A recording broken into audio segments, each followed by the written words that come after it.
Hey everyone, and welcome to this deep dive. We are going to be exploring Genesis 9 today. Oh, yeah. It's going to be a good one. So we've got some fascinating excerpts from the Bible to share with you guys. Yeah. And we're really going to be unpacking some big ideas, covenants, dominion, and humanity's relationship with the natural world. Yeah. It's a story about new beginnings after the flood. So much to talk about. It is. It's an interesting chapter because it isn't just about hitting that reset button after this huge catastrophe. Right. It really lays out this framework for understanding humanity's place in the world, Yeah. our relationship with God, and then also our responsibility towards creation. All these things are packed into this one chapter. Okay, so let's start with the covenant Yeah. that God makes with Noah. Right. What's the significance of this agreement, especially after such a world-altering event like the flood? A covenant is like a solemn pact. It's a sacred promise, a very serious thing. And in this case, God is essentially saying, never again will I destroy the earth with a flood. Wow. And to make it even more powerful, to really drive the point home, Yeah. God gives this visible sign, the rainbow. It's like a giant reminder. It is. A colorful reminder. Absolutely. Up in the sky for us, right? Right. But what makes this covenant Yeah. even more interesting, in my opinion, is that it's not just for Noah and his family. It extends to every living creature. Exactly. It's got this universal scope to it. Yeah. God's care and concern for all of creation, not just humanity. Yeah. And so it really sets the stage for how humans are then called to interact with the natural world. Which brings us to this concept of dominion, something that's been debated for centuries. Oh, yeah. Genesis 9.2 talks about humans having dominion over animals. What are we supposed to make of that?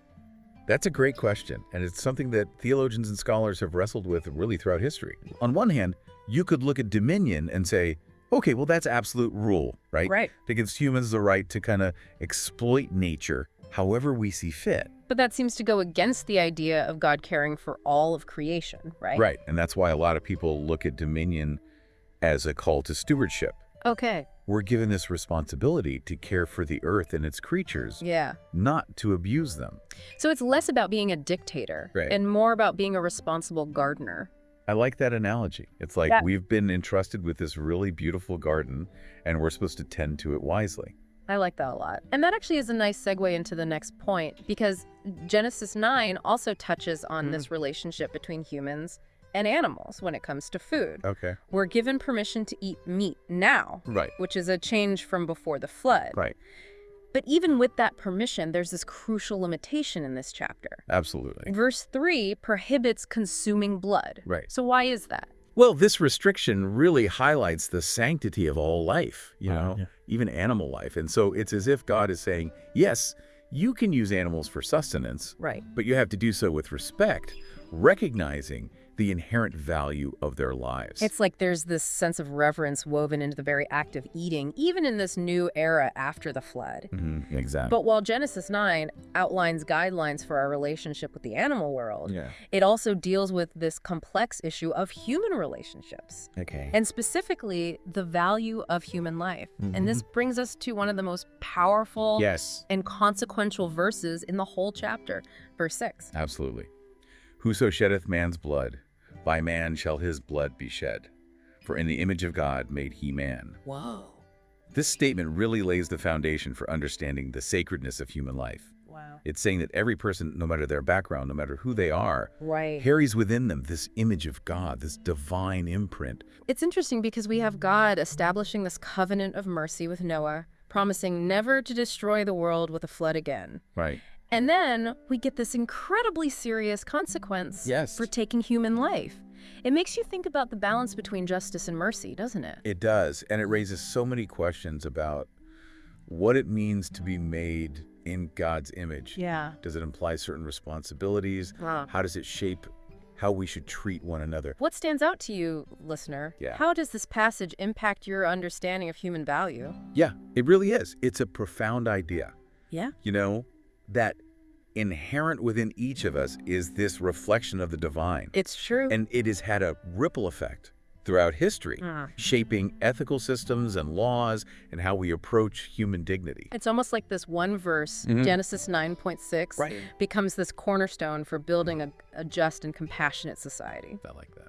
But speaking of building, let's shift gears a little bit and talk about this task of repopulating the earth after the flood. Oh, Genesis 9 specifically names Noah's 3 sons, yes. Shem, Ham, and Japheth, Right. as the ones who are going to carry on the human lineage. That's right. And that detail might seem really small, but it's actually super significant Interesting. because it lays the groundwork for understanding the spread of humanity across the globe. Wow. The different cultures and civilizations that would emerge from these 3 branches of Noah's family. It's like we're witnessing the very beginnings of human diversity. Exactly. And then, of course, we have that incident with Noah, the vineyard, and Ham. Oh, yeah, that's a good one. It's a story that has been interpreted in so many ways. Oh, absolutely. So quite controversial. Yeah. Can you give us the rundown of what happens and maybe shed some light on why this particular story has caused so much debate? Sure. So, after the flood, Noah plants a vineyard, and, well, let's just say he maybe overindulges a little bit in the wine. He ends up passed out naked in his tent. And Ham, one of his sons, sees this, and instead of just discreetly covering his father up, Right. he goes and tells his brothers, What? Shem and Japheth. That's so messed up. Yeah, it's almost like he was trying to shame his father or something. Right. In contrast to that, Shem and Japheth, without even looking at their father, take a cloak and walk backward into the tent to cover him up. That's a powerful contrast. It is. It's this really subtle but very meaningful gesture of respect. When Noah wakes up and he learns what happened, he pronounces a curse on Canaan, Ham's son. Right. And he says that Canaan will be a servant of servants to his uncle's descendants. Yeah. It seems like an extreme reaction, especially since the curse falls on Canaan and not on Ham himself. Yeah, and that's where the interpretations get really interesting. Okay. Some scholars see this story as a reflection of the power dynamics and social hierarchies that were emerging in the ancient world. So it's not just a family squabble, but more of a window into broader societal issues of that era? Exactly. It's a reminder that these ancient texts are often layered with meaning.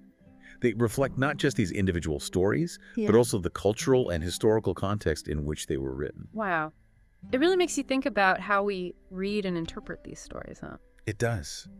And it highlights the importance of approaching these texts with humility and a willingness to engage with multiple perspectives. So let's take a step back for a minute and consider the big picture. We've covered a lot of ground in Genesis 9, God's covenant with humanity, this idea of dominion over nature, the sanctity of human life, Yes. and even this complex family drama that touches on these broader societal issues. Yeah.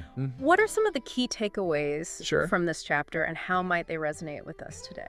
One of the most powerful messages that emerges from Genesis 9 is this idea of hope Okay. and renewal.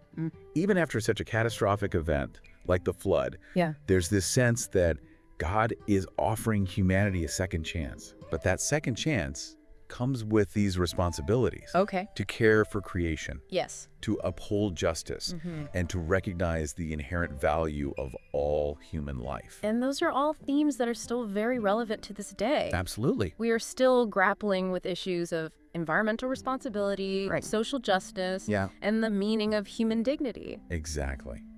Genesis 9 might be an ancient text, but it really speaks to the core of what it means to be human, to live in this world, and to navigate our relationship with both the divine and each other. It's almost as if these ancient stories offer us a framework for thinking about the challenges that we face even today. Yeah. They might not give us all the answers, but they at least invite us to have this ongoing conversation about what it means to live a good and meaningful life. And that's the beauty of it. It is. These stories are not meant to be static or prescriptive. They're invitations to explore, to question, and to wrestle with these big questions that have always confronted humanity. Absolutely. What about you, listener? What resonates with you from Genesis 9? Yeah. What questions does it spark for you about your own life and your place in the world? Yeah, it really is amazing. These ancient stories, they still spark such profound reflection. Yeah, absolutely.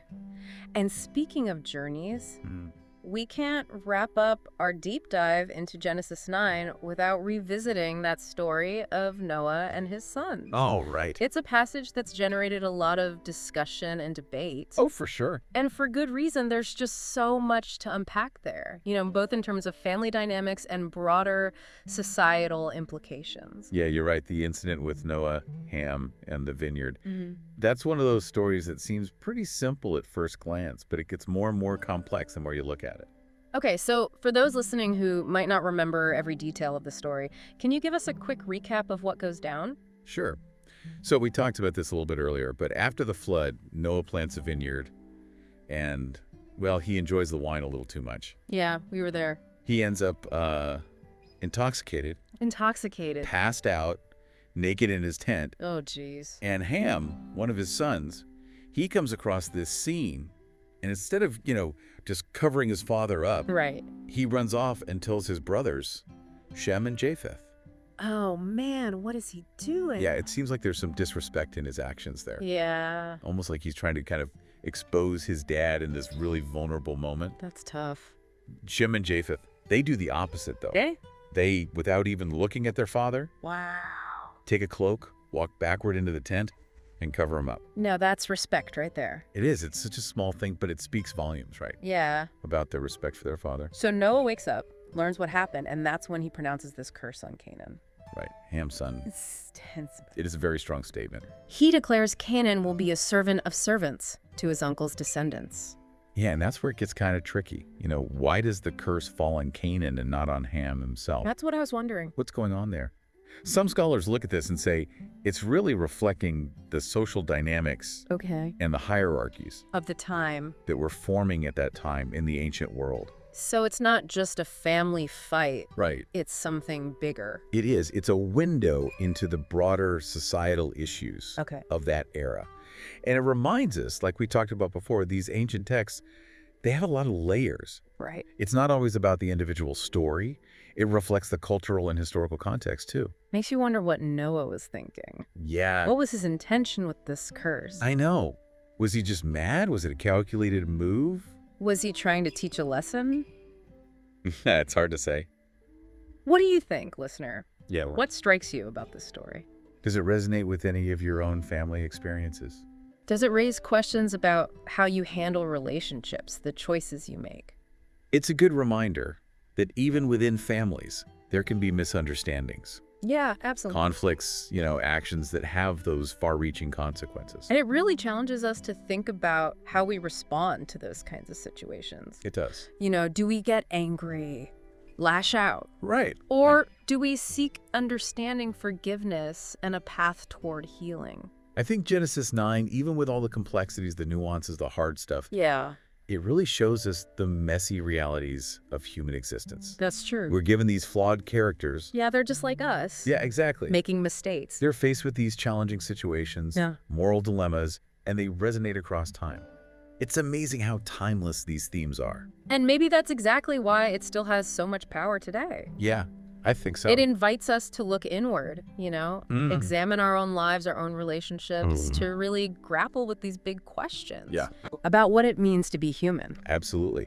So as we wrap up this deep dive into Genesis 9, we encourage you to keep exploring. Keep thinking. Keep questioning, keep engaging with these ideas. Remember, it's not about finding all the right answers. No, it's about the journey. Yeah, it's about wrestling with these really big questions. And using them to help shape how we see ourselves. And the world around us. Exactly. Thank you all so much for joining us. Yes, thank you. On this exploration of Genesis 9. It's been a pleasure. We hope we've sparked your curiosity. And given you something to think about. Keep diving deep into the knowledge that matters most to you. Until next time. See you later.